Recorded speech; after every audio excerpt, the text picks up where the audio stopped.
naglapitan kayo sa akin ha. Alam nyo may dala akong pagkain. Di bawal ba? Ano yung pagbawal hindi ko na kayo mabibigyan? Sana hindi bawal. Uy, ang dami nyo na. Ang dami nyo na.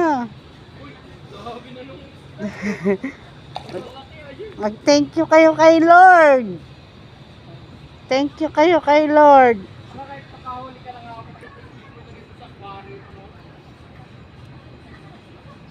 Nag-thank you kayo kay Lord. Sabihin yung mga isda. Ha? Sabihin nyo. Huwag ipagbawal ang pagkain sa inyo. Papakain sa inyo ha.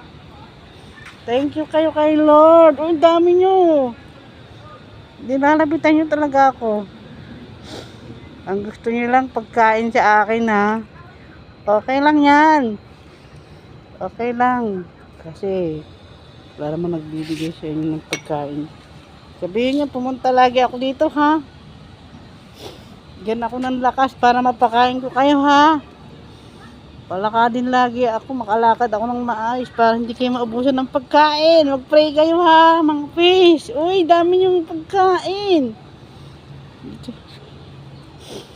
Ang dalaki nyo daw, oh.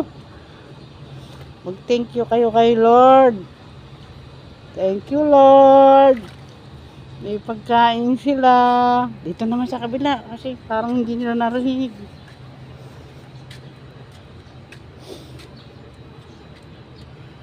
Yan. Uy, yung iba naman. Yung dami, oh. Baka malaglag ang cellphone ko, ha. Uy, dami nyo na. Thank you, Lord. Sa inyo. Nabubuhay kayo. Magpasalamat kayo kay Lord. Uy. Mabas kayo. Kayo na. Wala kayo. Alam nyo, sinisilip ko palagi kayo sa bintana. Doon sa window ko, sinisilip ko kayo. Eh, wala na yan. Babalik ako mamaya. Mamalengke pa ako eh.